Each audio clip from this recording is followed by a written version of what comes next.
টিএসসিতে ত্রাণ রাখার জায়গা না থাকায় আপাতত টিএসসিতে ত্রাণ সংগ্রহ করা হচ্ছে না। 4 দিন ধরে বন্যার্তদের জন্য নানা শ্রেণী পেশার মানুষের দেওয়া বিভিন্ন পণ্য সামগ্রীতে পরিপূর্ণ টিএসসি। বন্যা কবলিতদের জন্য সংগ্রহীত ত্রাণে তিল ধারণের ঠাঁই নেই ঢাকা বিশ্ববিদ্যালয়ের ছাত্র শিক্ষক কেন্দ্রে। এদিকে খাদ্য, ওষুধ, কাপড়ের পাশাপাশি 4 দিনে 5,23,03,603 টাকা 68 পয়সা নগদ অর্থ সংগ্রহ করা হয়েছে। আজ সকাল 8টা থেকে ফের শুরু হয়েছে এই ত্রাণ সংগ্রহ কার্যক্রম।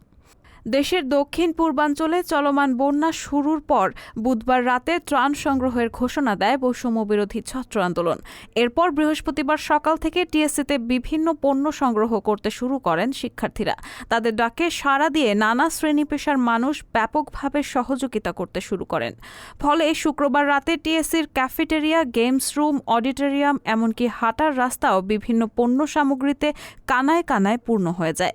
পরে বিশ্ববিদ্যালয়ের কেন্দ্রীয় খেলার মাঠ সংলগ্ন জিমন্যাসিয়ামে শুকনা খাবার, খেজুর, ওষুধ, স্যানিটারি ন্যাপকিন, খাবার পানি সহ প্রয়োজনীয় সামগ্রী রাখা শুরু করেন শিক্ষার্থীরা।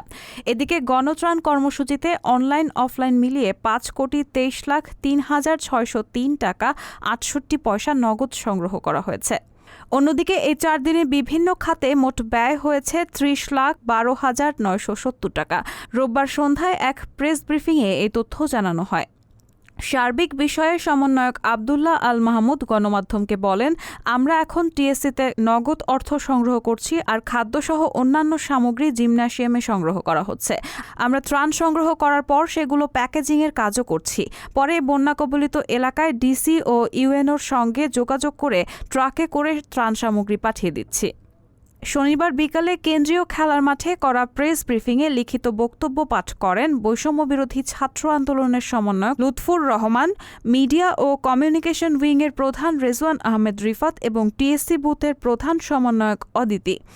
তারা বলেন, মোট পাওয়া অর্থের মধ্যে টিএসসিতে নগদ 4,39,01,690 টাকা, মোবাইল ব্যাংকিংয়ের মাধ্যমে 62,94,120 টাকা, ব্যাংকিং মাধ্যমে 21,07,793 টাকা 68 পয়সা সংগ্রহ করা হয়েছে।